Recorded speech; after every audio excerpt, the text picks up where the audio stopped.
नमस्कार आप सभी को स्वागत है चैनल कॉम्प्लेक्स केमिस्ट्री में। आपका कॉम्प्लेक्स केमिस्ट्री में जैसा कि हम क्लास 10 की पूरी साइंस यहाँ पे पढ़ रहे हैं, कुछ चैप्टर्स हम ऑलरेडी पढ़ चुके हैं और आज इसी सिलसिले में हम नया चैप्टर लेके आए, बायोलॉजी का पहला चैप्टर लाइफ प्रोसेसेस। ठीक है, क्या समझते हैं हम लाइफ प्रोसेसेस से? थोड़ा सा यहाँ जान लेते हैं ना, पहला चैप्टर को थोड़ा सा इंट्रोडक्शन ले लेते हैं।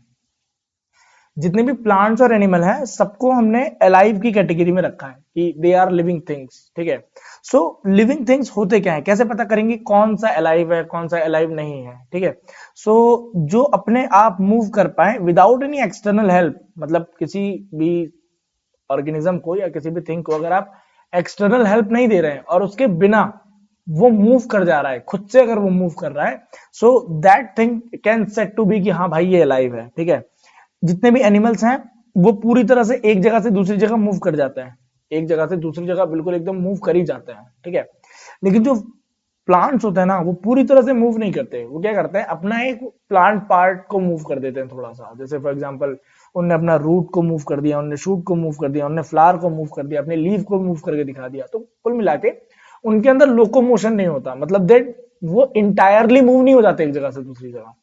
वो कोई भी प्लांट पार्ट, अपना कोई भी पार्ट मूव कर देते हैं in the presence of any kind of stimulus. ठीक है, चलिए आगे बढ़ते हैं। क्या कैरेक्टरिस्टिक है कि कौन सी चीज अलाइव है? ठीक है, सो फर्स्टली जो भी हमने एक स्लाइड पहले पढ़ा कि भाई वो चीज अपने आप मूव करेगी without help of any external help, है ना। Living thing needs food, air and water, ये तीन चीज उसको चाहिए। Living thing can grow, living thing grow कर सकता है। Living thing can respond to the change around them, जो भी चेंज हमारे अगल बगल है उस चेंज के अराउंड हम क्या करेंगे, रिस्पॉन्ड करेंगे। जो भी लिविंग ऑर्गेनिज्म है, जैसे मान लीजिए कोई स्टिमुलस आया, उसके पास कोई भी एक्सटर्नल चेंज आया, उस एक्सटर्नल चेंज के लिए वो क्या कर देता है, रिस्पॉन्ड कर देता है। फॉर एग्जाम्पल मान लीजिए आपको ठंडी लग गई, तो बहुत ज्यादा जब ठंडी हो जाती है तो उसके लिए हम रिस्पॉन्ड कर देते हैं। जैसे मान लीजिए आपको भूख लगी है, तो भूख लगी है तो उसका रिस्पॉन्ड आप कैसे करेंगे, खाना खा के भूख मिट जाएगी। सो हो गया काम आपका। दे आर सेंसिटिव, थोड़े से सेंसिटिव होते हैं, मतलब जो भी सेंसेस हैं उनके लिए वो रिस्पॉन्ड करते हैं। Living thing can respire, respiration का क्या मतलब होता है, मतलब जो भी आपने खाना खाया है उस खाने से एनर्जी बनाना है। ठीक है, living thing can excrete, living thing क्या करता है, एक्सक्रीट करता है। जो भी उसने उसके बॉडी का वेस्ट है वो बॉडी के वेस्ट को बाहर निकाल देता है। ठीक है, living thing can reproduce, reproduce करने का क्या मतलब है, अपने ही जैसा एक इंडिविजुअल इस धरती पे रख के जाना। ठीक है, they can have the young ones, अपने ही जैसा एक इंडिविजुअल एक धरती पे प्रोड्यूस करके दे सकता है, that is known as reproduce. अपने ही जैसा यंग वंस, अपने ही जैसा एक छोटा सा ऑर्गेनिज्म वो देकर जाएगा। ठीक है, the basic function performed by the living organism to maintain life on the earth is called life processes. इस धरती पे ऑर्गेनिज्म को जीवन को मेंटेन करने के लिए, लाइफ को चलाने के लिए जो भी परफॉर्म करना पड़ता है, जो भी फंक्शन दिखाने पड़ते हैं, ठीक है, उसको हम क्या बोलते हैं, लाइफ प्रोसेसेस बोलते हैं। ठीक है, the basic life processes common all the living beings are, कुछ लाइफ प्रोसेसेस के कुछ ऐसे फंक्शंस, ऐसे दैट काम जो हर एक ऑर्गेनिज्म में लगभग कॉमन है। दे आर फर्स्टली न्यूट्रिशन, पहले न्यूट्रिशन लेना, मतलब जो भी आप खा रहे हैं और उससे एनर्जी का बनना, मतलब उसका यूटिलाइजेशन करना। एंड रेस्पिरेशन, जो आप खा रहे हैं उसका यूटिलाइजेशन करना, यूटिलाइजेशन करके उससे एनर्जी बनाना। ट्रांसपोर्टेशन, ट्रांसपोर्टेशन मतलब जो भी बॉडी का वेस्ट है, जो भी बॉडी की अच्छी चीजें हैं वो बॉडी में, कोई भी वेस्ट है बॉडी से निकाल के उसको एक्सक्रीट करना, वो भी ट्रांसपोर्टेशन में आ रहा है। अच्छी चीजों को एक जगह से दूसरी जगह भेजना, वो भी ट्रांसपोर्टेशन में आ रहा है। एक्सक्रीशन, ट्रांसपोर्ट करके उसको बॉडी से बाहर निकाल देना। कंट्रोल एंड कोऑर्डिनेशन, मतलब मान लीजिए कोई भी स्टिमुलस आया है, ये एक हम ये एक चैप्टर भी है, इसको अलग से पढ़ेंगे। रिस्पॉन्ड टू द स्टिमुली, कोई भी एक्सटर्नल चेंज जो इन्वायरमेंट में हमारे पास आ रहा है उसके लिए रिस्पॉन्ड करना। जैसे भी मैंने बताया, अगर आपको भूख लगी है तो ये एक स्टिमुलस है, फिर आपने उसके बदले में क्या कर लिया, खाना खा लिया, तो ये रिस्पॉन्ड टू द चेंज है। जो भी चेंज हमारे पास आया है उसके लिए हमने क्या कर दिया, रिस्पॉन्ड कर लिया। मान लीजिए कोई ऑब्वियस है, कोई कुत्ता मान लीजिए आपके पीछे पड़ जाए तो आप क्या रिस्पॉन्ड करेंगे, या तो वहां से भाग जाएंगे या तो देखेंगे उसका मालिक अगल बगल है कि नहीं, नहीं तो वो तो संभाल ही लेगा उसको। ठीक है, चलिए आगे बढ़ते हैं। ग्रोथ, जब खाना पीना खा रहा है, रेस्पायर कर रहा है, तो ग्रोथ तो हो गई, ऑब्वियस है। मूवमेंट, एक जगह से दूसरी जगह मूव करेगा, ये तीसरी स्लाइड में आया है word. And lastly there is a reproduction, मतलब अपने ही जैसा एक इंडिविजुअल प्रोड्यूस कर सकना, that is called reproduction. So life processes में ये जो 7-8 चीजें यहाँ लिखी हैं, ये हर एक ऑर्गेनिज्म करता है, लगभग लगभग सारे ऑर्गेनिज्म करते हैं। ठीक है, energy is needed for the life processes. किसी भी लाइफ है उसको चलाने के लिए, फंक्शंस को करने के लिए, लाइफ प्रोसेस को मेंटेन करने के लिए वी नीड एनर्जी। हमें एनर्जी की आवश्यकता होती है, हमें ऊर्जा चाहिए होती है, ठीक है। Food is a kind of fuel which provide to all the organism, which provide energy to all the organism। जो फूड है वो एक प्रकार का फ्यूल है जो सारे ऑर्गेनिज्म को एनर्जी प्रोवाइड करने का काम करता है। Energy required by the organism for come from the food that organism eat. जो भी हम खाते हैं उससे हमें एनर्जी मिलती है, ठीक है। किसी भी ऑर्गेनिज्म को एनर्जी मिल जाती है, ठीक है। यहाँ पे एक वर्ड आ रहा है nutrition. So what is nutrition? Source of energy for the biosynthesis of body constitute tissue and organ। एक व्हाट इज न्यूट्रिशन? न्यूट्रिशन एक सोर्स ऑफ एनर्जी है, ठीक है। जो हम खा रहे हैं, है ना, वो एक प्रकार का सोर्स ऑफ एनर्जी है जो बायोसिंथेसाइज करता है। मतलब बायोसिंथेसाइज करना मतलब बायो मतलब है कि बायोलॉजी हो गई, बॉडी हो गई, बॉडी के अंदर सिंथेसाइज करना। सिंथेसाइज करना मतलब कोई नई चीज को बनाना, वो सिंथेसाइज करता है। बॉडी कॉन्स्टिट्यूट मतलब बॉडी के अंदर क्या क्या बनाता है वो? बॉडी के अंदर टिश्यू बनाता है, बॉडी के अंदर ऑर्गन्स बनाता है, ठीक है। चलिए आगे बढ़ते हैं। हमें न्यूट्रिशन में क्या क्या चाहिए होता है? जैसे carbohydrate, fat, protein, minerals, vitamin and water. ये सारी चीज हमें एज अ न्यूट्रिशन चाहिए होती है, ठीक है। न्यूट्रिशन में हम ये भी कर सकते हैं, the process of having a food, जो खाना हम खा रहे हैं और उसको यूटिलाइज करना, that is also a kind of definition of nutrition. What is nutrition? ठीक है, ये समझ में आ गया होगा मेरे ख्याल में आपको, ठीक है। Mode of nutrition. Mode of nutrition क्या है? किस तरीके से हम न्यूट्रिशन को लेते हैं? दो प्रकार के होता है mainly, autotrophic and heterotrophic. Autotrophic nutrition क्या होता है? मेनली ये सबको पता होगा, बहुत छोटी छोटी क्लासेस का ये। What is autotrophic nutrition? See, autotrophic nutrition is that mode of nutrition in which organism बनाता है, सिंथेसाइज करता है। और सिंथेसाइज बायोलॉजी में बनाने को, मेक करने को, है ना, उसको हम क्या कहते हैं? सिंथेसाइज कहते हैं। सिंथेसाइज इट्स ओन फूड, वो खुद का खाना बनाते हैं विद द हेल्प ऑफ किसकी मदद से? Inorganic material. इनऑर्गेनिक मटेरियल क्या है वो देख लेते हैं हम लोग, है ना। जैसे कि इनऑर्गेनिक मटेरियल में क्या आता है? कार्बन डाइऑक्साइड आता है, और क्या आता है? वाटर आता है, ठीक है। ये कार्बन डाइऑक्साइड और वाटर आपस में रिएक्शन करके एक एनर्जी मटेरियल बनाते हैं, दैट इज कॉल्ड ग्लूकोज। सी, यहाँ पे दो चीजें लिखी हुई हैं, कार्बन डाइऑक्साइड एंड वाटर। ये एक इनऑर्गेनिक मटेरियल है, ये एक इनऑर्गेनिक सब्सटेंस है। ये इनऑर्गेनिक सब्सटेंस किस में कन्वर्ट हो जा रहा है? ऑर्गेनिक सब्सटेंस में कन्वर्ट हो जा रहा है, ठीक है। ये इनऑर्गेनिक सब्सटेंस किस में कन्वर्ट हो रहा है? ऑर्गेनिक सब्सटेंस में कन्वर्ट हो रहा है, ठीक है। The autotrophic bacteria also obtain their food by the autotrophic nutrition। दिया है all the green plant are the autotrophs। कुछ बैक्टीरियाज भी होते हैं, वो भी अपने आपको ऑटोट्रॉपिक न्यूट्रिशन के अंदर रखते हैं, वो भी अपना खाना स्वयं बनाते हैं। All the green plants are autotrophs. सारे के सारे ग्रीन प्लांट्स, ये ऑल द ग्रीन प्लांट, जितने भी ग्रीन प्लांट, हरे पेड़ आपको दिखते हैं, इनकी पत्तियां हरी होती हैं, वो अपना खाना स्वयं बनाते हैं क्योंकि उनके अंदर क्लोरोफिल पाया जाता है, ठीक है। हेटरोट्रॉपिक न्यूट्रिशन, ठीक है। What is the heterotrophic nutrition? Heterotrophic nutrition में क्या आता है? Is a mode of nutrition in which organism can not synthesize. वो अपना खाना खुद नहीं बनाता है, अपने भोजन के लिए किसी अदर ऑर्गेनिज्म पे डिपेंडेंट होता है। मतलब एक ऑर्गेनिज्म है, वो अच्छा खासा फुल फ्लैश्ड है, मतलब अच्छा खासा उसने अपना खाना बना लिया, शरीर बना लिया है। हम उस ऑर्गेनिज्म पे डिपेंड करते हैं कि हाँ अब हम इससे अपना फूड ऑब्टेन कर लेंगे, क्योंकि हमारे अंदर ऐसा कोई सिस्टम नहीं है as a human, as a animal, ठीक है। एनिमल्स के अंदर भी ऐसा कोई सिस्टम नहीं होता है। इट्स ओन फूड, अपना खाना स्वयं नहीं बना पाते हैं from the simple inorganic material like carbon dioxide and water. मतलब जो ह्यूमंस हैं वो ऐसा नहीं कर पाएंगे कि वो कार्बन डाइऑक्साइड को कहीं से एब्जॉर्ब कर लें, पानी पी लें और अपना खाना स्वयं बना लें, ऐसा हमारे अंदर नहीं होता है, ठीक। आगे बढ़ते, and depends on other organism, वो दूसरे ऑर्गेनिजम्स पे डिपेंड करते हैं for their food. For example, जैसे ह्यूमंस हैं, so human that non veg भी खाते हैं, वेज भी खाते हैं। सो जो वेजिटेरियन है वो प्लांट डिपेंडेंट है, प्लांट पे अपने खाने के लिए डिपेंडेंट है। जो नॉन वेजिटेरियन है वो प्लांट पे भी डिपेंडेंट है और वो एनिमल्स पे भी डिपेंडेंट है अपने खाने के लिए, क्योंकि वो कभी ना कभी मीट खाएंगे, कभी ना कभी नॉन वेज खाएंगे। सो वो दोनों चीज खाते हैं ना, उनको ओमनिवोरस कहते हैं। सी, सो हम अपने खाने के लिए किसी दूसरे ऑर्गेनिज्म पे डिपेंडेंट है। This is the basic thing. So we are under heterotrophic nutrition, ठीक है। सो हेटरोट्रॉपिक न्यूट्रिशन में क्या क्या आता है? ऑल द एनिमल्स, सारे एनिमल्स, नॉन ग्रीन प्लांट्स, ठीक है, लाइक यीस्ट, है ना, यीस्ट जो है heterotroph which depends on the plant and the other animal for their food. वो अपने खाने के लिए दूसरे एनिमल्स पे डिपेंड करते हैं। Type of heterotrophic nutrition, heterotrophic nutrition की टाइप क्या है? पहला saprophytic nutrition, parasitic nutrition and holozoic nutrition. Saprotrophic nutrition क्या होता है पहले ये जान लेते हैं। See saprotrophic nutrition is that nutrition in which organism obtain their food from the decaying organism matter and the dead plants animal and the rotten bread etcetera.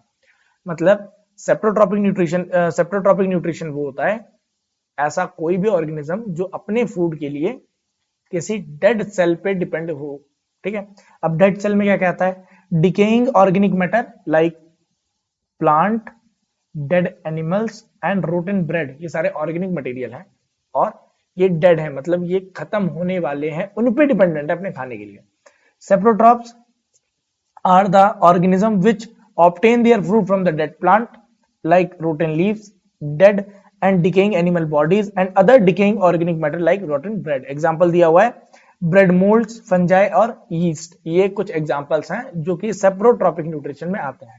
ठीक, next है parasitic nutrition. What is the parasitic nutrition? See थोड़ा सा difference है दोनों में, ये भी other organism पे डिपेंड करते हैं बट यहां पर जो ऑर्गेनिज्म है वो डेड नहीं होता, वो मरा हुआ ऑर्गेनिज्म नहीं होता, लिविंग ऑर्गेनिज्म पे डिपेंड करते हैं। पढ़ लेते हैं, देख लेते हैं। The parasitic nutrition is that nutrition in which organism derive its food from the body of the another animal called host without killing it।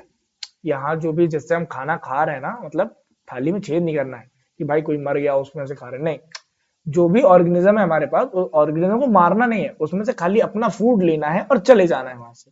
ठीक है, अब parasitic is an organism, plant और animal which feed on another living organism is called host. मतलब जो मच्छर है, मच्छर आता है, बैठता है, खून चूसता है, चला जाता है। तो for that mosquito we are the host, हम होस्ट है, वो आता है, खून लेता है, अपना खाना लिया और चला गया। ठीक है, चलो example fungi, bacteria, Plasmodium, round worms, tape worms, tick and Leach, ये सारे एग्जांपल्स लगभग उसी के हैं। ठीक है, मतलब उसी के एग्जांपल्स हैं। होलोजोइक न्यूट्रिशन, होलोजोइक न्यूट्रिशन क्या होता है? ठीक है, ऐसा कोई भी ऑर्गेनिज्म जो अपने खाने के लिए सॉलिड फूड पे डिपेंड करें। पढ़ लेते हैं। The holozoic nutrition is that nutrition in which organism takes complex organic food material into the body and process ingestion and the ingested food digested and then absorb by the body cell to the organism. मतलब ये कुल मिला के लगभग जानवरों की बात हो रही है। ऑल द एनिमल्स वो सारा सॉलिड फूड खाते हैं। ठीक है, सॉलिड फूड को इंजेस्ट करते हैं, इंजेस्ट करने के बाद डाइजेस्ट करते हैं, डाइजेस्ट करने के बाद बॉडी में एब्जॉर्ब कर लेते हैं उसे। ठीक है, तो एग्जांपल क्या दिया हुआ? मैन, वेट, एग्जांपल क्या दिया हुआ है? Man, dog, cattle, deer, tiger, fish and amoeba. ये यहाँ पे टिक लगा नहीं, थोड़ा सा पेन दिक्कत कर रहा है। ठीक है, आगे बढ़ते हैं। न्यूट्रिशन इन प्लांट पे आ जाता है। ठीक है, प्लांट के अंदर न्यूट्रिशन कैसे आ रहा है? ठीक है, तो सबसे पहले प्लांट के अंदर जो न्यूट्रिशन आ रहा है ना, उसको हम कहते हैं फोटोसिंथेसिस। ठीक है, फोटो मींस होता है लाइट, लाइट के प्रेजेंस में सिंथेसाइज करना, फूड को सिंथेसाइज करना, दैट इज कॉल्ड फोटोसिंथेसिस। ठीक है, एक ऐसा प्रोसेस जिसमें कि ग्रीन प्लांट्स, ठीक, कहां पर? लीफ में, ग्रीन प्लांट्स लीफ में अपना खाना बनाते हैं with the help of sunlight and chlorophyll. Chlorophyll एक ग्रीन कलर का पिगमेंट होता है जो कि सनलाइट को इंट्रैप करने के लिए काम में आता है। सनलाइट जो डे टाइम में सनलाइट होती है, उस सनलाइट को वो इंट्रैप कर लेता है क्लोरोफिल में। ठीक है, कुछ इनऑर्गेनिक मटेरियल्स लगते हैं। इनऑर्गेनिक मटेरियल्स क्या होते हैं? जो अभी कुछ देर पहले हमने पढ़ा, carbon dioxide and water. Carbon dioxide और वाटर ये इनऑर्गेनिक मटेरियल्स हमें चाहिए होते हैं। ठीक, सनलाइट को इंट्रैप कर लिया है, किसने इंट्रैप किया है? क्लोरोफिल ने। वहां पर ये पूरी प्रोसेस होती है, मतलब कार्बन डाइऑक्साइड और वाटर आपस में रिएक्शन करते हैं in the presence of sunlight under the chlorophyll. Chlorophyll में रिएक्शन करते हैं, रिएक्शन करने के बाद बनाता है glucose. So what is the glucose? See, glucose एक ऑर्गेनिक मटेरियल है। ठीक है, सो एक प्रकार का कार्बोहाइड्रेट है। सो एक यहां पे क्या हो रहा है? Inorganic materials in the presence of sunlight and the chlorophyll is get converted into, किसमें कन्वर्ट हो रहा है? Organic material like glucose. Glucose में वो क्या हो जा रहा है? कन्वर्ट हो जा रहा है। ठीक, आगे बढ़ते हैं, यहां पढ़ लेते हैं। The process by which green plants make their own food like glucose, carbon dioxide, water by using sunlight in the presence of chlorophyll is called photosynthesis. इस प्रोसेस को हम क्या कहते हैं? फोटोसिंथेसिस कहते हैं। जो मैंने हिंदी में बताया वो यहाँ इंग्लिश में नीचे लिखा हुआ है, ठीक है। ये एक छोटा सा डायग्राम है, इस डायग्राम की मदद से हो सकता है आपको अच्छे समझ में आ जाए, ठीक है। ये हमारे पास रूट्स हैं। अब पेड़ में पानी कहाँ से आता है? Through the roots. बहुत आसान है। रूट हेयर्स होते हैं, रूट मतलब रूट में रूट हेयर्स होते हैं। रूट हेयर क्या करते हैं? मिट्टी में से जो वहां पे मॉइस्ट सॉइल होती है उसमें से पानी एब्जॉर्ब कर लेते हैं। तो जो मॉइस्ट सॉइल है वो वाटर यहाँ से दे देता है, ये पानी अंदर चला जाता है। इसके थ्रू पानी कहाँ चला जाएगा? अपवर्ड जाएगा, ठीक है। अब यहाँ पे हमें पानी की जरूरत है, तो पानी कहाँ चला जाएगा? एक मिनट, पानी कहाँ चला जाएगा? ऐसे ऊपर सेल पे चला जाएगा, ठीक। जैसे पानी अंदर गया, सो वहां पे water with the help of stomata. What is a stomata? Stomata are the small spores, है ना, on the leaf. पत्तियों में छोटे छोटे होल्स होते हैं, छोटे छोटे स्पोर्स होते हैं, जिनको हम स्टोमेटा कहते हैं। स्टोमेटा एक छोटा सा ओपनिंग है जो कि गार्ड सेल्स की मदद से ओपन होता है और क्लोज होता है, ठीक है। जब भी वो गार्ड सेल की मदद से ओपन होता है ना, तो कार्बन डाइऑक्साइड गैस अंदर आ जाती है। सो कार्बन डाइऑक्साइड रिएक्ट कर लेता है वाटर के साथ और क्या बनाता है? इन द प्रेजेंस ऑफ सनलाइट। और सनलाइट को कौन इंट्रैप करता है? Chlorophyll.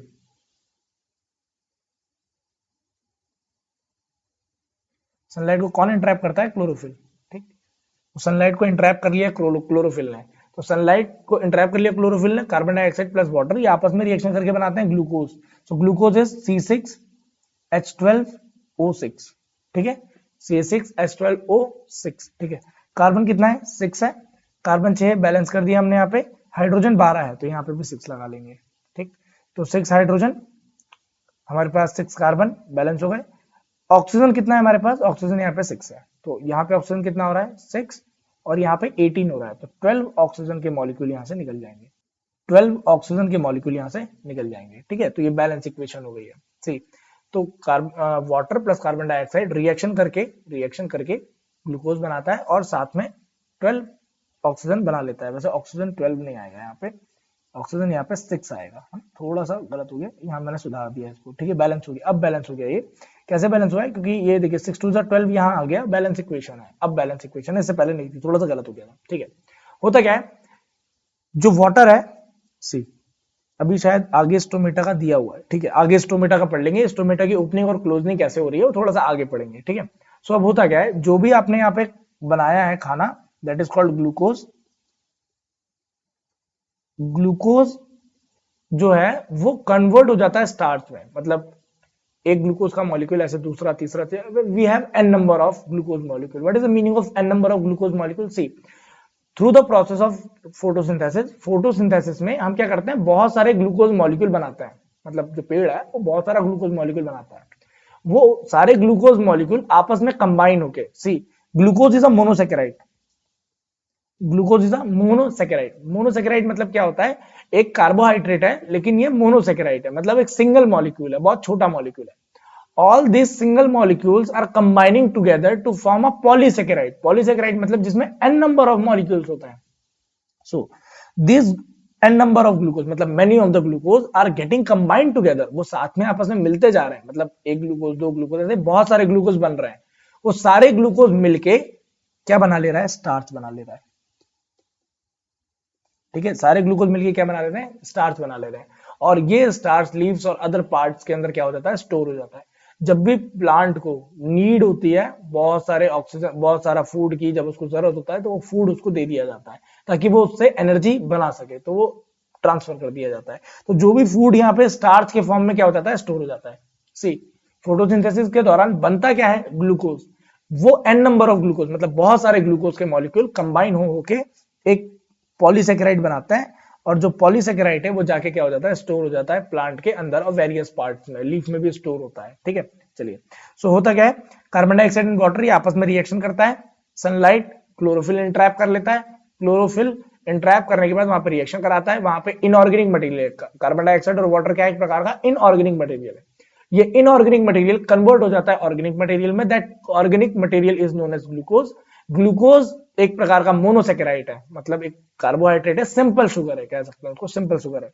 That simple sugar is getting converted, क्योंकि किस में कन्वर्ट हो रहा है? स्टार्च में कन्वर्ट हो रहा है, विच इज अ पॉलीसेकेराइड। एक कॉम्प्लेक्स शुगर है वो, ठीक है। मोनोसेकेराइड सिंपल शुगर, पॉलीसेकेराइड एक कॉम्प्लेक्स शुगर है, बहुत वो कॉम्प्लेक्स शुगर में कन्वर्ट हो जाता है, ठीक। चलिए आगे बढ़ते हैं। नेसेसरी कंडीशंस फॉर फोटोसिंथेसिस, क्या जरूरी कंडीशन है फोटोसिंथेसिस की? सी वी नीड द सनलाइट, बिना अगर सनलाइट नहीं होगा तो सी रात में फोटोसिंथेसिस की प्रोसेस नहीं होती है, सनलाइट नहीं होगा तो फोटोसिंथेसिस होने वाला नहीं है। Chlorophyll, we need chlorophyll, chlorophyll is a green coloured pigment that entrap the sunlight, जिसके कारण पूरी फोटोसिंथेसिस की प्रोसेस हो रही है, इट इज वेरी हेल्पफुल।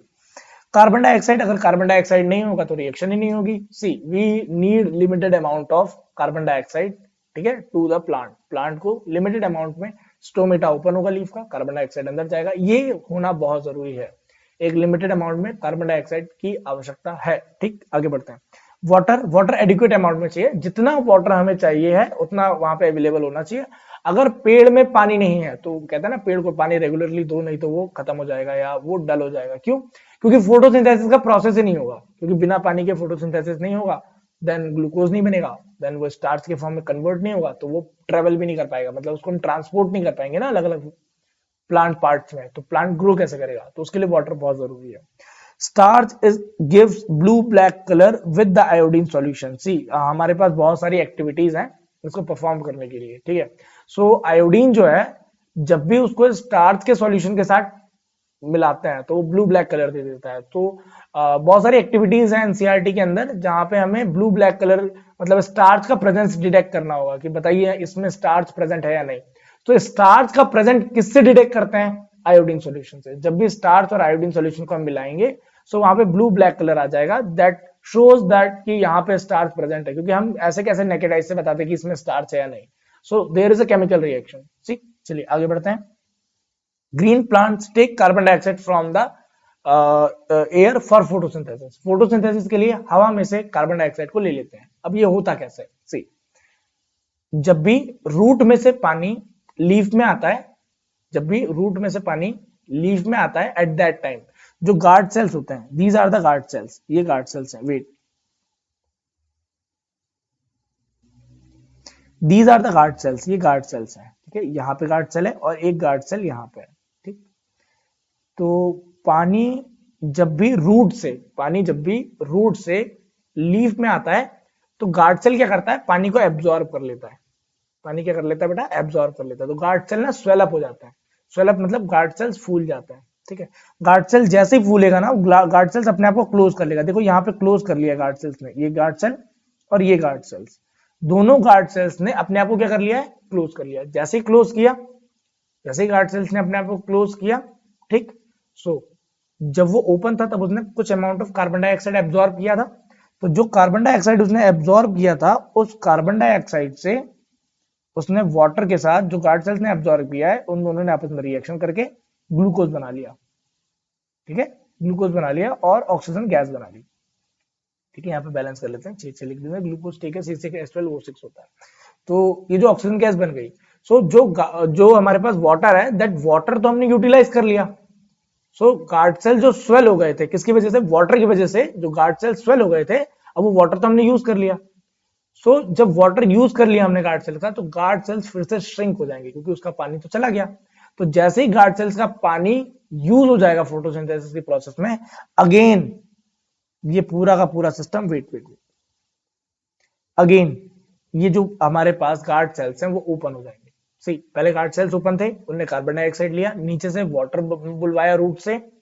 जैसे ही वाटर आया उसने क्या किया? गार्ड सेल्स को स्वेल अप कर दिया। जैसे ही गार्ड सेल्स स्वेल हुए, वो गार्ड सेल्स ने अपना गेट क्लोज कर लिया। गेट क्लोज करने का क्या मतलब है? नो मोर कार्बन डाइऑक्साइड, अब बिल्कुल भी कार्बन डाइऑक्साइड अंदर आने वाली नहीं है।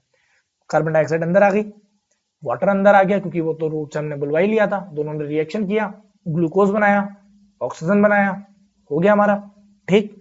सारा का सारा पानी तो यूटिलाइज कर लिया, तो गार्ड सेल्स का पानी खत्म हो गया। जैसे ही गार्ड सेल्स का पानी खत्म होगा, इट अगेन गेट श्रिंक, वो फिर से सिकुड़ जाएगा। जैसे सिकुड़ेगा वो फिर से क्या हो जाएगा? ओपन हो जाएगा।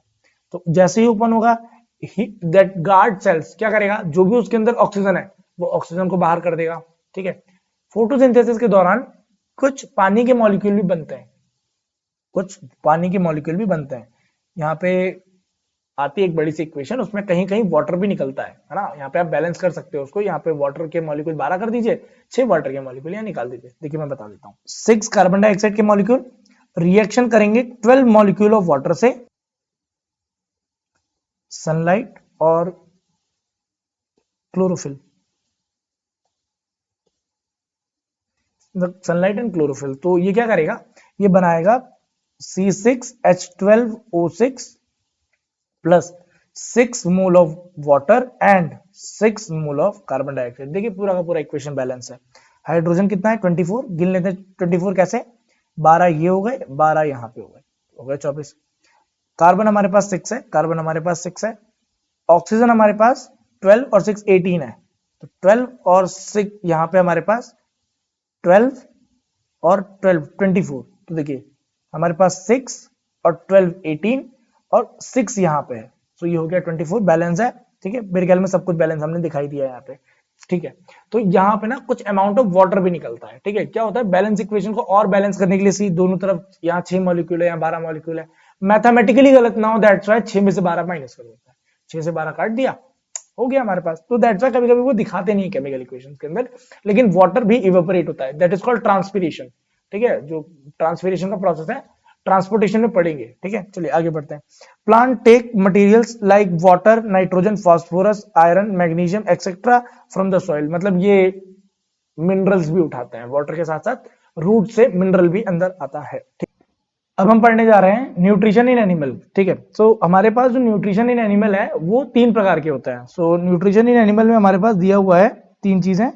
पहला, जो एनिमल्स होता है that they are might be herbivorous, might be carnivorous and might be omnivorous. What are the herbivorous, जो हर्ब्स पे डिपेंड करते हैं, ऑब्वियस है, जो मतलब फूड के लिए, अपने फूड के लिए सिर्फ प्लांट्स बेस्ड चीजें खाते हैं, जो प्लांट से ऑब्टेन होती है वही चीजें खाते हैं, वो हर्बीवोरस कहलाते हैं। कार्निवोरस क्या होता है, कार्निवोरस जो सिर्फ मीट पे डिपेंडेंट करते हैं, सिर्फ एनिमल्स पे डिपेंड करते हैं, दूसरे एनिमल्स को खाते हैं, उनको उनको हम कार्निवोरस कहते हैं। Third is omnivorous. Omnivorous are those जो ग्रीन वेजिटेबल्स भी खा लेंगे, फूड डिपेंडेंट मतलब प्लांट डिपेंडेंट फूड भी खा लेंगे, और they are also meat dependent, मतलब एनिमल्स पे भी डिपेंड करते हैं, मीट भी खा लेते हैं। सो दोनों जो चीज खा रहे हैं दैट इज कॉल्ड ओमनिवोरस, सर्वाहारी कहते हैं जिनको हिंदी में। आगे बढ़ते हैं। सी, जो भी एनिमल्स फूड खा रहे हैं वो फूड को खाने, पचाने और मतलब उसको एनर्जी में कन्वर्ट करने, ऐसा इस कुल मिला के कितने स्टेप्स हैं, 5 स्टेप्स हैं। So first is ingestion, food को इंजेस्ट करना, यानी हाउ खा लेना, है ना, किसी भी तरह अंदर पुट कर लेना। खाने के बाद हम क्या करते हैं, उसको डाइजेस्ट करते हैं, उस खाने को पचाते हैं। ठीक है, पचाने के बाद एब्जॉर्प्शन, जो भी खाना हमने पचा लिया है उस खाने को एब्जॉर्ब करना है बॉडी के अंदर। ठीक, एब्जॉर्ब करने के बाद एक द थिंग इज एसिमिलेशन, जो भी हमने एब्जॉर्ब कर लिया है उससे एनर्जी बनाना, उससे बॉडी का ग्रोथ करना। एंड लास्टली इज इजेक्शन, जो भी वेस्ट बचा है खाना खाने के बाद का, उसको हमें क्या करना है, बॉडी से बाहर निकाल देना है। ठीक है, सबसे पहले दिया हुआ है न्यूट्रिशन इन अमीबा। ठीक, आगे बढ़ते हैं। सी, अमीबा क्या करता है, अमीबा एक सूडोपोडिया बनाता है। What is the meaning of pseudopodia, pseudopodia is also known as the false feet, मतलब अपना शेप चेंज कर लेता है फूड को इंजेस्ट करने के लिए। फॉर एग्जाम्पल, अमीबा एक शेपलेस ऑर्गेनिज्म है, कोई शेप नहीं है उसका, है ना। सो क्या करता है, पहले वो अपना शेप को चेंज करता है थोड़ा सा, लाइक दिस। ये फॉल्स फीट बनाया उसने। फॉल्स फीट मतलब ओरिजिनली इसका साइज हो सकता है अमीबा का नॉर्मली ऐसे हो, लेकिन उसने जैसे ही खाने को देखा तो उसने क्या किया, अपना ये साइज छोड़ करके एक नया साइज ऑब्टेन कर लिया। ठीक है, which is made up of like this, by which, ऐसा शेप बनाने का एक ही रीजन है दैट वो खाने को इंजेस्ट कर सके, खाने को अंदर ला सके। ठीक है, वो खाने को जैसे ही इंजेस्ट करेगा, इंजेस्ट करने के बाद खाने को डाइजेस्ट करेगा। डाइजेस्ट करने के लिए वो क्या करेगा, अगल बगल एक उसके कवरिंग बना लेगा, कवरिंग के अंदर डाइजेस्टिव एंजाइम डाल देगा, डाइजेस्टिव एंजाइम पूरी तरह से खाने को क्या कर देता है, डाइजेस्ट कर देता है। डाइजेस्ट करने के बाद वो जो भी खाना हमने डाइजेस्ट किया है उसका अच्छा न्यूट्रिशन जो अमीबा है वो उसको एब्जॉर्ब कर लेगा। ठीक है, पैरामीशियम भी ये काम करता है। All the unicellular organism do the same, क्योंकि ये यूनिसेलुलर है, एक ही सेल है, एक ही सेल से खाना भी है, डाइजेस्ट भी करना है, एब्जॉर्ब भी करना है ना, एसिमिलेट भी करना है, उसको इंजेस्ट भी करना है, सब कुछ एक ही सेल से करना है। तो पहले हम उसको क्या कर लेंगे, एब्जॉर्ब कर लेंगे। एब्जॉर्ब करने के बाद जो भी उससे एनर्जी हमें मिल रही है वो एसिमिलेट कर लेंगे, मतलब खाना जो एब्जॉर्ब हो गया है बॉडी में उस एब्जॉर्ब फूड से हम क्या करेंगे, पूरी की पूरी एनर्जी बना लेंगे। एनर्जी बनाने के बाद जो भी वेस्ट होगा वो वेस्ट बॉडी का अमीबा से बाहर निकाल देंगे, इसको कहते हैं इंजेक्शन, इसको कहते हैं इजेक्शन। ठीक, चलिए आगे बढ़ते हैं। बहुत इजी है अमीबा का, इसलिए मैंने ज्यादा टाइम भी नहीं लिया इसको बताने के लिए। एक चीज याद रखिएगा, सूडोपोडिया अपना शेप चेंज करता है, फिर जब वो उसके अंदर जाता है तो एक वैक्यूल बना लेता है, एक शेप बना लेता है जिसके अंदर डाइजेस्टिव एंजाइम डाल देता है। डाइजेस्टिव एंजाइम फूड को डाइजेस्ट कर देते हैं। डाइजेस्ट करने के बाद वो पूरी बॉडी में एब्जॉर्ब हो जाता है खाना। एब्जॉर्ब होने के बाद फूड एसिमिलेट होता है, और जैसे ही फूड मतलब एनर्जी बन जाती है, एनर्जी बनने के बाद इजेक्शन हो जाता है, फूड बाहर निकल जाता है। ठीक, आगे बढ़ता है। Nutrition in human. अब ह्यूमन पे आ जाते हैं कि ह्यूमन डाइजेस्टिव सिस्टम कैसे काम करता है। ठीक है, पहले एक इमेज देख लेते हैं। See, human digestive system starts with the mouth, mouth से स्टार्ट होता है और एंड होता है एनस के साथ। ठीक है, एंड होता है एनस के साथ। ठीक है, तो पहले खाना माउथ में जाता है। Mouth have the buccal cavity, buccal cavity में खाने को पीसेस में तोड़ देते हैं, च्युइंग करते हैं, ग्राइंड करते हैं। ठीक है, मतलब खाने को बहुत ज्यादा काट काट के उसको पीसेस में ब्रेक कर देते हैं, बहुत छोटे छोटा कर देते हैं खाने को। ठीक है, टंग की मदद से हम टेस्ट ले सकते हैं, फूड को सलाइवा से मिक्स कर सकते हैं। अब सलाइवा क्या है? सलाइवा एक प्रकार का फ्लूइड है जो कि सिलाइवरी ग्लैंड से निकलता है। हमारे माउथ के अंदर बहुत सारे सिलाइवरी ग्लैंड्स होते हैं। सिलाइवरी ग्लैंड सिलाइवा रिलीज करते हैं जो कि फूड को एक लेयर प्रोवाइड कर देते हैं ताकि वो फूड इजीली अंदर जा सके। ठीक है, सिलाइवा कुछ हद तक माइक्रो ऑर्गेनिज्म भी किल करता है थोड़ा बहुत। और सिलाइवा के अंदर एक एंजाइम होता है सिलाइवरी एमाइलेज। सिलाइवा के अंदर क्या होता है? एक एंजाइम होता है, that enzyme is known as salivary amylase. वो सिलाइवरी एमाइलेज बॉइल्ड स्टार्च को डाइजेस्ट कर देता है। ठीक, बॉइल्ड स्टार्च को क्या कर देता है? डाइजेस्ट कर देता है। See, whatever you have eating, अगर आपने मान लीजिए उस खाने के अंदर, है ना, बॉइल्ड स्टार्च है, सो बॉइल्ड स्टार्च सिलाइवरी एमाइलेज के साथ मिक्स हो जाएगा। मिक्स होने के बाद सिलाइवरी एमाइलेज जो सिलाइवा से निकलता है, सिलाइवा कहां से आता है? सिलाइवरी ग्लैंड से आता है। हमारे माउथ में टंग के नीचे और यहाँ अगल बगल गाल के अंदर साइड में सिलाइवरी ग्लैंड्स होते हैं जो कि सिलाइवा रिलीज करता है। ठीक है, दैट सिलाइवा सिलाइवरी एमाइलेज निकालता है। सिलाइवरी एमाइलेज डाइजेस्ट कर देता है बॉइल्ड स्टार्च को। ठीक, आगे बढ़ते हैं। वो खाना फिर अंदर जाता है ईसोफेगस के थ्रू नीचे, उस खाने को हम बोलस कहते हैं। ठीक, बोलस जो है वो अंदर जाएगा, अंदर जाने के बाद बोलस सीधा पहुंचता है स्टमक में। जो फूड है वो वन वे पाथ में जाता है, मतलब खाना नीचे को नीचे ही जाता है। ठीक है, सो इसके लिए जो ईसोफेगस है ना, वो एक प्रकार का मतलब एक्सपेंशन और रिलैक्सेशन देता है फूड को। एक बार मसल एक्सपेंड करता है, एक बार मसल रिलैक्स करता है, तो जिसके कारण फूड कहाँ होता है? नीचे पहुंचने लग जाता है। ठीक है, मैं थोड़ा सा डायग्राम बना के बताता हूँ आपको। फॉर एग्जाम्पल, जो हमारा ईसोफेगस है ना, वो कुछ ऐसा बिहेव करता है। वेट,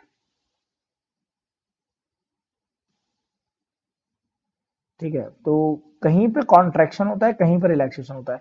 यहाँ पे फूड मटेरियल है, यहाँ पे क्या है बेटा? फूड मटेरियल है। सो यहाँ पर कॉन्ट्रैक्शन है और यहाँ पर रिलैक्सेशन है। मतलब कहीं पे खाने पे फूड पाइप पे प्रेशर पड़ रहा है और कहीं पे वो रिलैक्स है, थोड़ा सा रिलैक्स कर दिया है ताकि खाना आगे जा सके। कॉन्ट्रैक्ट फिर रिलैक्स, मतलब कहीं पे कॉन्ट्रैक्ट हो रहा है, कहीं पे एक्सपेंड हो रहा है। देखिए यहाँ पे कॉन्ट्रैक्ट है, यहाँ पे एक्सपेंड हो रहा है। चाहे रिलैक्सेशन बोल दीजिए, चाहे एक्सपेंशन कह दीजिए, एक्सपेंड हो रहा है, यहाँ पे वो फैल रहा है, फैलने। That motion is called peristaltic motion. इस मोशन को हम क्या बोलते हैं? पेरिस्टाल्टिक मोशन कहते हैं। ठीक, चलिए आगे बढ़ते हैं। तो ये कहाँ पे होता है? इसोफेगस में होता है, खाना पहुंचता है पेट के अंदर। ठीक है, अभी ऐसा और आगे भी आएगा, मैं थोड़ा सा आपको पहले का बता दूं। ठीक है, डाइजेस्टिव सिस्टम, डाइजेस्टिव सिस्टम में हमारे पास माउथ, ईसोफेगस जो कि मैंने अभी आपको बताया, स्टमक आता है। ये हमारे पास देख सकते हैं आप, यहाँ पे ये स्टमक है, ये वाला पार्ट। ठीक, आगे बढ़ते हैं। स्टमक के बाद आता है स्मॉल इंटेस्टाइन, मतलब जो खाना है हमारा वो स्टमक के बाद सीधा स्मॉल इंटेस्टाइन में पहुंचेगा। ये स्मॉल इंटेस्टाइन है, तो मैं कलर बदल देता हूँ। ये वाला पार्ट जो है ना, this part is small intestine, this part is small intestine. Small intestine के बाद खाना पहुंचता है लार्ज इंटेस्टाइन में। लार्ज इंटेस्टाइन के बाद रेक्टम और एनएस से बाहर हो जाता है। सो द थिंग इज, पहले माउथ, माउथ के बाद ईसोफेगस, ईसोफेगस के बाद स्टमक, स्टमक के बाद स्मॉल इंटेस्टाइन, स्मॉल इंटेस्टाइन के बाद लार्ज इंटेस्टाइन और फिर रेक्टम एनएस से बाहर हो जाता है। सो व्हाट इज द सीक्वेंस? आपको हो सकता है एग्जाम में सीक्वेंस लिखने के लिए आ जाए। माउथ, देन माउथ के बाद ईसोफेगस, ईसोफेगस के बाद स्टमक, स्टमक के बाद हमारे पास स्मॉल इंटेस्टाइन, इंटेस्टाइन के बाद large intestine, then rectum and anus से वो रिलीज हो जाएगा फूड। ठीक है, चलिए, सो इंजेशन, फूड को किसी तरीके से माउथ में अंदर कर लेना, ठीक है, that is called ingestion. Food is ingested through the mouth, mouth से इंजेस्ट कर लेते हैं। इंजेस्ट करने के बाद थोड़ी सी थ्योरी मैंने आपको बता दिया, मैं रिपीट नहीं करूंगा वो थ्योरी। माउथ के पास बहुत ज्यादा ऐसे टीथ, बकल कैविटी में टीथ्स होते हैं, टीथ्स का काम ग्राइंड और ये सब करने का होता है। फिर वहां पे सलाइवरी ग्लैंड होता है, salivary gland salivary amylase saliva निकालता है। Saliva contain the salivary amylase, whatever food you are eating, अगर उसके अंदर बॉइल्ड स्टार्च है तो सलाइवरी एमाइलेज बॉइल्ड स्टार्च को डाइजेस्ट कर देता है, ठीक। वो खाना फिर नीचे जाता है, वो खाना ईसोफेगस के थ्रू नीचे जाता है, ठीक है। वहां पे पेरिस्टाल्टिक मोशन होता है। What is a peristaltic motion? That is a one way motion in which contraction and expansion occurs, by which food go only downward। खाना कहां पहुंचता है? पेट में पहुंचता है। पेट में हमारे पास म्यूकस होता है, म्यूकस के साथ में HCl होता है, HCl के साथ में हमारे पास पेप्सिन होता है। इन तीनों को कंबाइनली हम गैस्ट्रिक जूस कहते हैं, ठीक है। ये तीन चीजें होती हैं।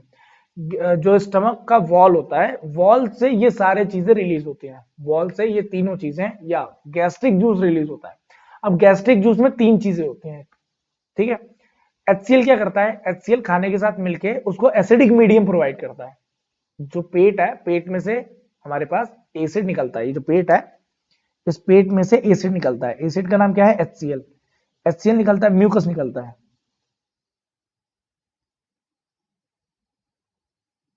म्यूकस निकलता है, HCl निकलता है, म्यूकस निकलता है, और साथ में क्या निकलता है? पेप्सिन। इन तीनों को कंबाइनली हम क्या बोलते हैं? Gastric juice. इन तीनों को कंबाइनली हम क्या बोलते हैं? गैस्ट्रिक जूस कहते हैं। ये गैस्ट्रिक जूस खाने को डाइजेस्ट करने में बहुत मदद करता है, बहुत ज्यादा हेल्पफुल होता है खाने को डाइजेस्ट करने में, ठीक है। HCl क्या करता है? HCl एक एसिडिक मीडियम प्रोवाइड करता है फूड को, एसिडिक मीडियम प्रोवाइड करता है जिससे खाना इजीली डाइजेस्ट हो जाए, ठीक है। और माइक्रो ऑर्गेनिज्म को किल कर देता है। जो भी फूड में माइक्रो ऑर्गेनिज्म होते हैं, उन माइक्रो ऑर्गेनिज्म को किल कर देता है, ठीक है। फिर जो एसिड है वो क्या करता है? उसका नेचर बहुत कोरोसिव होता है। कोरोसिव होने का क्या मतलब है कि जो भी चीज अगर एसिड के प्रेजेंस में आता है, like strong acid like HCl, इनके प्रेजेंस में आता है तो फूड क्या मतलब उस लेयर में होल कर देता है, छेद कर देता है। कोरोसिव नेचर होता है। पेपर पे कभी टिश्यू पेपर पे HCl डालिए, वो HCl पेपर जल जाएगा HCl के इफेक्ट से। सो वैसे हमारा पेट भी जल गया तो क्या करेंगे? सो वहां पर हमारे पास एक सब्सटेंस होता है जिसको हम लिखते हैं म्यूकस या म्यूकोसा लिखते हैं बहुत जगह पे, ठीक है। म्यूकोसा क्या करता है? जो स्टमक है, स्टमक के लेयर पर म्यूकोसा जम जाता है। पूरे लेयर पर म्यूकस जमा देते हैं हम। जैसे ही पूरे लेयर पे म्यूकस जमाता है, so this HCl will not react with the layer of the stomach. जो HCl है वो स्टमक के लेयर के साथ रिएक्शन नहीं करेगा। क्यों? क्योंकि वहां के लेयर पे क्या जम गया है? म्यूकोसा जम गया है। जैसे म्यूकस वहां पे आके जमता है तो जो भी HCl आता है वो HCl म्यूकस पे रिलाय कर जाता है। सो वो डायरेक्ट स्टमक के वॉल के कांटेक्ट में नहीं आता, जिसके कारण हमारा स्टमक बचा हुआ होता है। उसका कोरोसिव नेचर, मतलब एसिड अपना कोरोसिव नेचर स्टमक के वॉल के साथ नहीं दिखा पाता है, ठीक है। तो म्यूकोसा क्या करता है, म्यूकस क्या करता है? म्यूकस हमारे स्टमक के वॉल को एसिड के कोरोसिव नेचर से प्रोटेक्ट करता है ना, to protect the wall of the stomach from the corrosive nature of the acid HCl, ठीक है। एसिड से के कोरोसिव नेचर से बचाता है, ठीक है। पेप्सिन का काम क्या होता है? पेप्सिन एक तरह के डाइजेशन ऑफ प्रोटीन में काम आता है। प्रोटीन को डाइजेस्ट करने के लिए काम में आता है। जो भी हमारे पास प्रोटीन हम खा रहे हैं, उस प्रोटीन को डाइजेस्ट कौन करता है? पेप्सिन डाइजेस्ट कर देता है, ठीक। चलिए, अब जो भी बचा हुआ खाना है उसको हम यहाँ पे बोलते हैं काइम, CHYME, ठीक है। उस खाने को हम क्या बोलते हैं बेटा? काइम। सो देखिए, अब हमारे पास आ गया यहाँ पे जो भी फूड हमारे पास यहाँ पे पेट में था उसको हम कहते हैं काइम।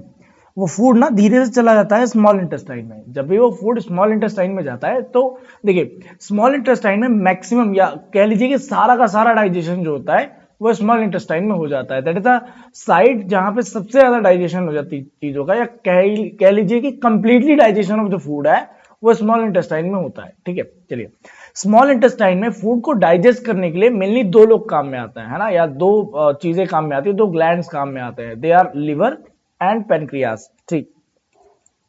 ये लिवर है, liver is the largest gland, ये आपने कहीं पढ़ा भी होगा, लार्जेस्ट ग्लैंड। लिवर सबसे बड़ा ग्लैंड होता है, ठीक है। लिवर यहाँ पे कैसे हेल्प करता है पहले वो देख लेते हैं, फिर अपन आते हैं पेनक्रियाज पे। सी पेनक्रियाज जो है ना ये पीछे छुपा हुआ है, देखिए ये ऐसे पीछे छुपा हुआ पेनक्रियाज, ये पेनक्रियाज है, ये पेनक्रियाज है, ठीक है। सो लिवर जो होता है वो सीक्रेट करता है बाइल जूस। लिवर क्या निकालता है बेटा? बाइल जूस निकालता है। What is the bile juice? Bile juice एक प्रकार का लिक्विड है जो कि एल्कलाइन होता है, थोड़ा सा बेसिक होता है ना, थोड़ा सा इसका जो कलर है वो ग्रीनिश येलो होता है, ठीक है। Liquid made in the liver which is normally stored in the gall bladder. अब होता क्या है, जो बाइल जूस है लिवर के अंदर एक स्टोर करने के लिए ब्लैडर होता है जिसको हम कहते हैं गॉल ब्लैडर। गॉल ब्लैडर के अंदर जो बाइल जूस है वो स्टोर रहता है, ठीक है। जब हमें जरूरत पड़ती है बाइल जूस हम वहां से निकाल लेते हैं, ठीक।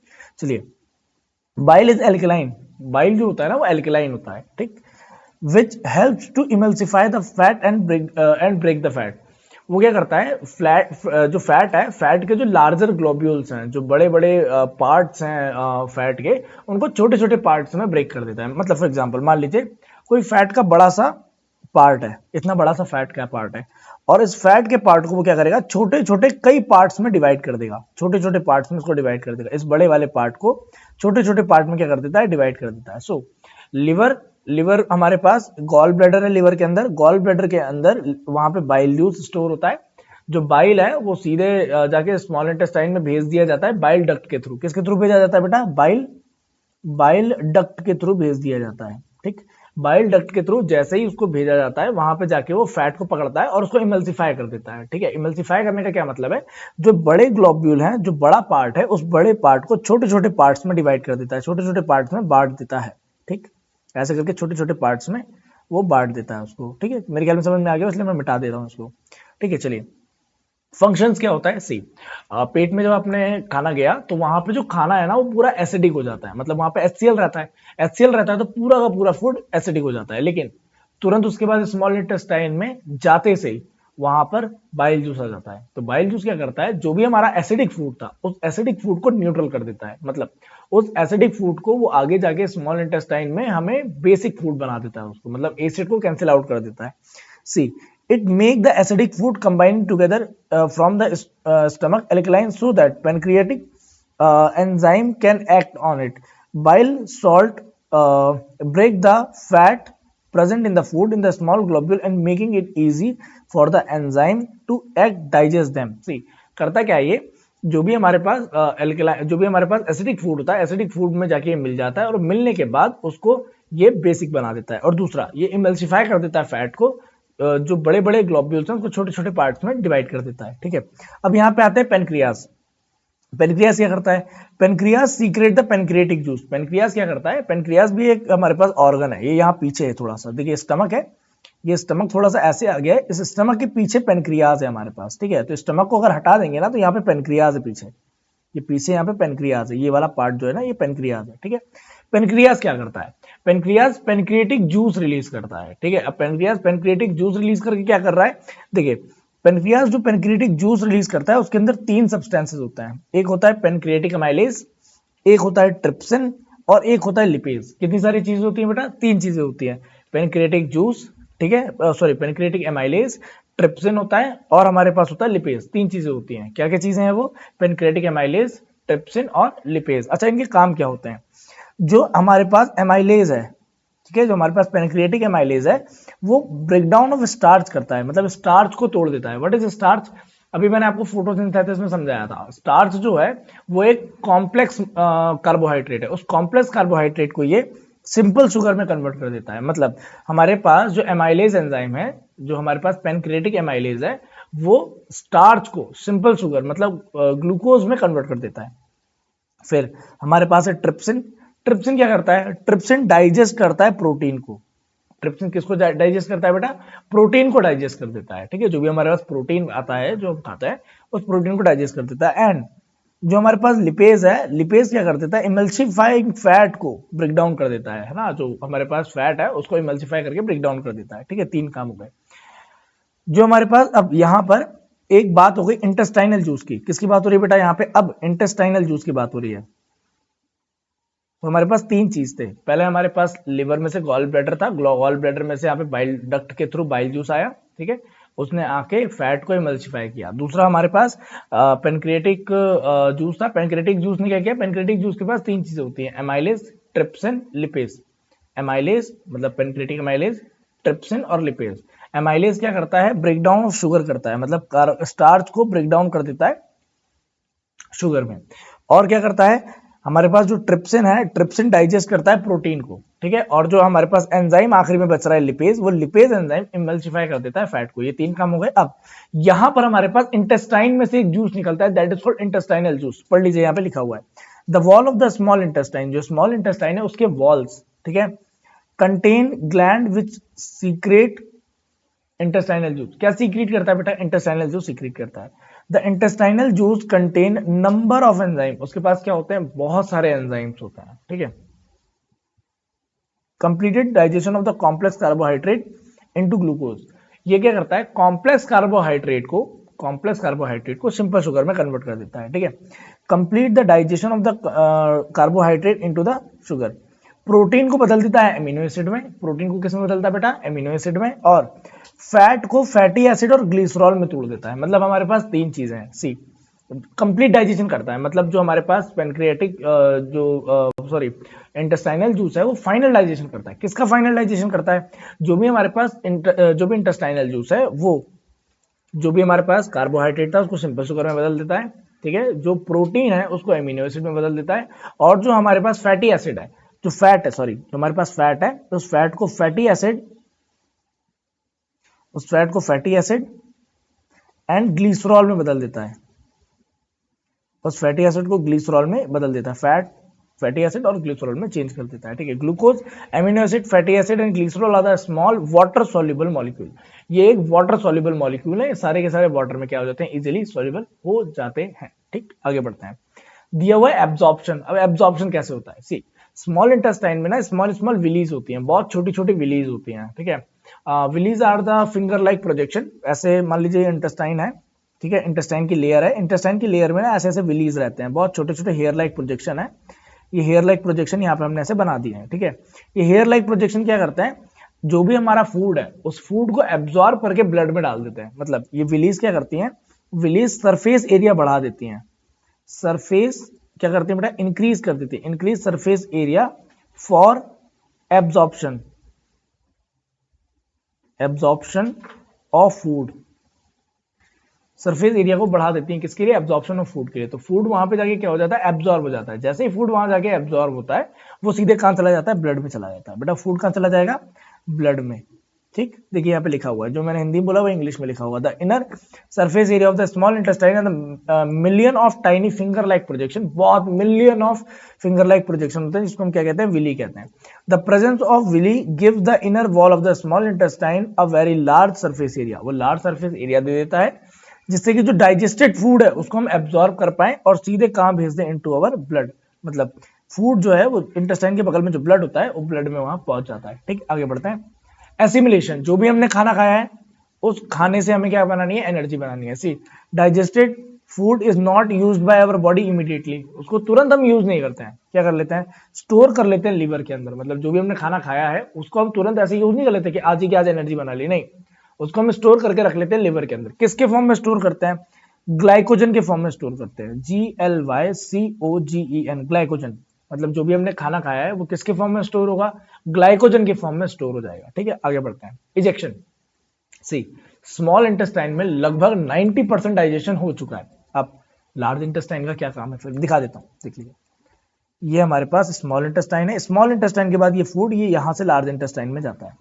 स्मॉल इंटेस्टाइन के बाद फूड यहां से, ये स्मॉल इंटेस्टाइन है, यहां फूड घूमेगा, घूमने के बाद लार्ज इंटेस्टाइन में जाएगा, लार्ज इंटेस्टाइन के बाद रेक्टम और एनस से बाहर हो जाएगा, ठीक है। चलिए, स्मॉल इंटेस्टाइन में जो फूड है, एक मिनट कलर चेंज कर देता हूँ। स्मॉल इंटेस्टाइन में जो एब्जॉर्ब है वहां क्या एब्जॉर्ब होता है, वाटर एब्जॉर्ब होता है। Small intestine absorb water through the villi. Small intestine में वाटर भी एब्जॉर्ब हो जाता है। Then remained undigested food can not be absorb in the small intestine. जो बचा हुआ खाना है वो भी स्मॉल इंटेस्टाइन में डाइजेस्ट मतलब एब्जॉर्ब नहीं होगा, तो अनडाइजेस्टेड फूड को हम पास कर देते हैं स्मॉल इंटेस्टाइन से लार्ज इंटेस्टाइन, ठीक है, into a wider called large intestine. जो लार्ज इंटेस्टाइन है वो थोड़ा सा वाइडर होता है, थोड़ा सा चौड़ा होता है वो। सी द थिंग इज, जो स्मॉल इंटेस्टाइन है, स्मॉल इंटेस्टाइन का लेंथ बहुत बड़ा होता है, वो बहुत ऐसे फुटबॉल, हाफ फुटबॉल कॉर्ट के बराबर होता है, बहुत बड़ा लेंथ होता है। लेकिन उसके कंपैरिजन में लार्ज इंटेस्टाइन का तो लेंथ कुछ होता ही नहीं है, तभी उसको लार्ज इंटेस्टाइन क्यों बोलते हैं। सी द थिंग इज, जो लार्ज इंटेस्टाइन है वो बहुत ज्यादा ब्रॉड होता है। लार्ज इंटेस्टाइन कैसा होता है बेटा, ब्रॉड होता है। लेकिन जो स्मॉल इंटेस्टाइन है वो ब्रॉड नहीं होता, दैट्स व्हाई उसको हम स्मॉल इंटेस्टाइन कहते हैं, बट उसका लेंथ बहुत ज्यादा बड़ा होता है। ठीक है, चलिए, the last part of the large intestine called rectum, जो लास्ट पार्ट है उसको हम रेक्टम कहते हैं। और it store the undigested food, undigested food को कुछ देर के लिए स्टोर करके रखता है। It act to spell the faeces is called ejection of the ejection और डिफिकेशन, डेफिकेशन सॉरी। जो भी हमारा फूड है, जो आखिरी में उसका नाम रहता है वो फीसेस होता है, ठीक है। और जो प्रोसेस है जिससे हम फीसेस को बाहर निकाल देते हैं, अनडाइजेस्टेड फूड को फीसेस कहते हैं। लार्ज इंटेस्टाइन में अनडाइजेस्टेड फूड को हम फीसेस कहते हैं, और फीसेस को निकाल देने की प्रोसेस को डेफिकेशन कहते हैं। ठीक, अब डेंटल कैरीज की बात आ गई कि दांत कैसे होने चाहिए या दांतों में क्या प्रॉब्लम होती है। ठीक है, जो दांत है वो, उनमें स्मॉल कैविटीज बन जाती है। कैविटी मतलब दांतों के बीच में गैप आ जाता है थोड़ा सा, सो जिसके कारण वो थोड़े से ब्लैक भी हो जाते हैं। सो ब्लैक क्यों होता है, क्योंकि वहां पर ना माइक्रो ऑर्गेनिज्म ग्रो कर लेते हैं, और उस माइक्रो ऑर्गेनिज्म के ग्रो करने के कारण वहां पे एसिड बनने लग जाता है। ठीक है, बैक्टीरिया ग्रो करता है जिसके कारण एसिड बनता है, वो बैक्टीरिया वहां पे एसिड बनाता है जिसके कारण ब्लैक हो जाता है। मतलब कैविटी आने के बाद, गैप आने के बाद वहां पे ब्लैकनेस आने लगती है। improper dental care is called improper dental care is called dental caries। ठीक है, अगर आप ऐसे ही improper dental care करेंगे तो उसको हम dental caries कहते हैं। होता क्या है, see the upper most layer of the teeth is called enamel. Enamel की जो लेयर है वो इसके कारण घिस जाती है। किसके कारण घिसती है, जो भी वहां पे बैक्टीरिया है उसके कारण। अगर आप ढंग से ब्रश नहीं करेंगे 2 टाइम अ डे, सो वहां पर बैक्टीरिया का, माइक्रो ऑर्गेनिज्म का ग्रो होने लगेगा। माइक्रो ऑर्गेनिज्म ग्रो करने के कारण वहां पे एसिड बनता है, जो माइक्रो ऑर्गेनिज्म है वो एसिड बनाता है, बैक्टीरिया जो है वो एसिड बनाता है। एसिड बनाने के कारण जो इनेमल लेयर है वो एसिड से इनेमल लेयर खत्म हो जाती है। जैसे ही वो एसिड की लेयर से इनेमल ऐसे खत्म हो जाता है तो वहां पे फिर जो ब्लैकनेस है वो आने लगती है ना। If the teeth are not clean properly, जब टीथ को हम रेगुलरली क्लीन नहीं करेंगे, they covered with the a sticky yellowish layer of the food particle and the bacteria and cell is called the dental plaque। वहां पे plaque जम जाता है, डेंटल प्लेग भी कहते हैं बहुत लोग, डेंटल प्लाक जम जाता है। चलिए, बहुत बहुत धन्यवाद हमसे जुड़ने के लिए। आज हमने ये पहला लेक्चर यहाँ पे डाल दिया है। पहला लेक्चर आप अच्छे से पढ़ लीजिए, यहाँ पे डाइजेशन पूरा कंप्लीट है। जो अगले वीडियोस आएंगे उनमें रेस्पिरेशन है ना, उसके आगे के टॉपिक आते जाएंगे, जैसे सर्कुलेशन हो गया और एक्सक्रीशन हो गया। तो चैप्टर थोड़ा सा लंबा है, इसीलिए वीडियोस भी हो सकता है थोड़े से लंबे हो जाएं। सो बहुत बहुत थैंक यू हमारे साथ जुड़ने के लिए। ऐसे ही आगे चल के भी हमारी वीडियोस देखते रहिएगा।